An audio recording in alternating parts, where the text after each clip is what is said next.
अच्छा, next part बताने से पहले मैं आपको एक टर्म समझाना चाहूँगी, वो है मोटर यूनिट। मोटर यूनिट क्या होता है, इसके लिए आपको पहले ये डायग्राम देखनी है। मैंने ग्राफ से डायग्राम बनाई है जिसमें ये एक मोटर न्यूरॉन है, मतलब एक नर्व सेल है, ये भी एक और मोटर न्यूरॉन है। ये मोटर न्यूरॉन 1 मैंने इसको कह दिया और इसको 2 कह दिया है। और ये मैंने रफ से जो है ना, ये सारा जो है ये पूरा ये मैंने बनाया है मसल एक, और उसके अंदर मसल फाइबर्स होते हैं। तो ये एक अलग मसल फाइबर है, अलग, ये अलग, ये अलग, ये अलग। अब इसमें से एक पूरा मसल है, उसके अंदर मसल फाइबर्स हैं ढेर सारे। अब जो मसल के अंदर जो मसल फाइबर्स है ना, उसमें से कुछ मसल फाइबर्स को एक अलग मोटर न्यूरॉन इनर्वेट कर रहा है और बाकी मसल फाइबर्स को एक अलग मोटर न्यूरॉन इनर्वेट कर रहा है। तो मोटर यूनिट क्या होता है?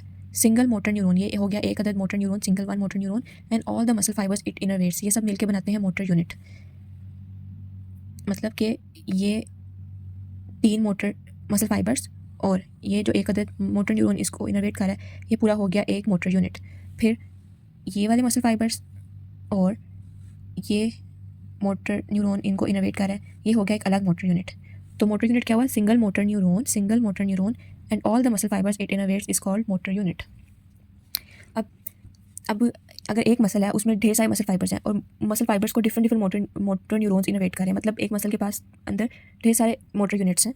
तो मैक्सिमल कॉन्ट्रैक्शन ऑफ उस मसल की मैक्सिमल कॉन्ट्रैक्शन कब होगी? When all available motor units are activated. तो फिर ही वो पूरा मसल जो है वो मैक्सिमली कॉन्ट्रैक्ट करेगा।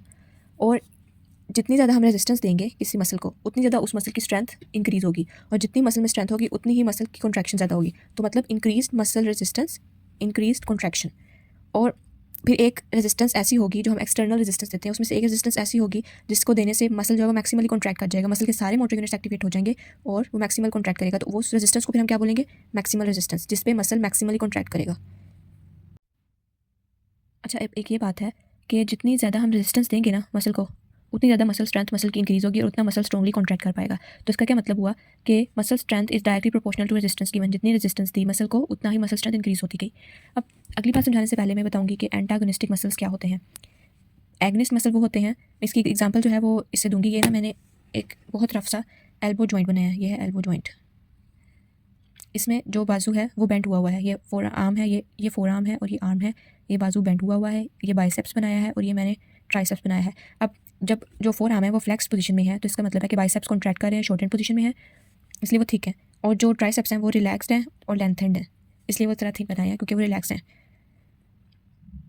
अब यहाँ पे जो मेन मसल है, मेन मूवर है, जिसने बाजू को इस पोजीशन में रखा हुआ है, वो है बाइसेप्स।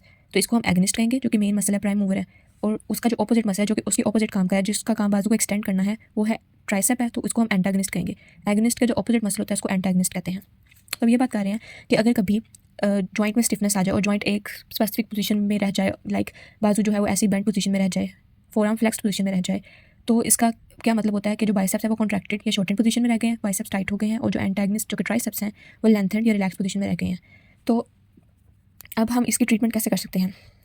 इसका जो बाइसेप्स का एंटागनिस्ट है ट्राइसेप्स, उसकी हम स्ट्रॉन्ग कॉन्ट्रैक्शन करवाएं। जब हम उसको मैक्सिमम या मैक्सिमल रेजिस्टेंस दें, उसकी इस मैक्सिमल कॉन्ट्रैक्शन हो, वो जब कॉन्ट्रैक्ट होगा तो बाजू जो है ऑटोमेटिकली सीधा होना शुरू हो जाएगा और बाइसेप्स जो हैं वो रिलैक्स होना शुरू हो जाएंगे या लेंथेंड होना शुरू हो जाएंगे। तो उन्होंने एक स्टिफ जॉइंट की ट्रीटमेंट ये बताई है कि जो एगनिस्ट है वो कॉन्ट्रैक्टेड या शॉर्टेंड पोजीशन में होता है, उसकी लेंथनिंग करने के लिए हमें एंटागनिस्ट की स्ट्रॉन्ग कॉन्ट्रैक्शन करवानी पड़ती है।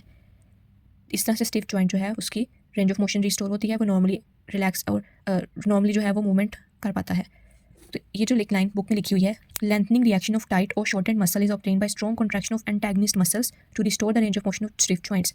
लेंथनिंग रिएक्शन ऑफ टाइट और शॉर्टेंड मसल्स, इस केस में बाइसेप्स जो है वो टाइट या शॉर्टेंड मसल है।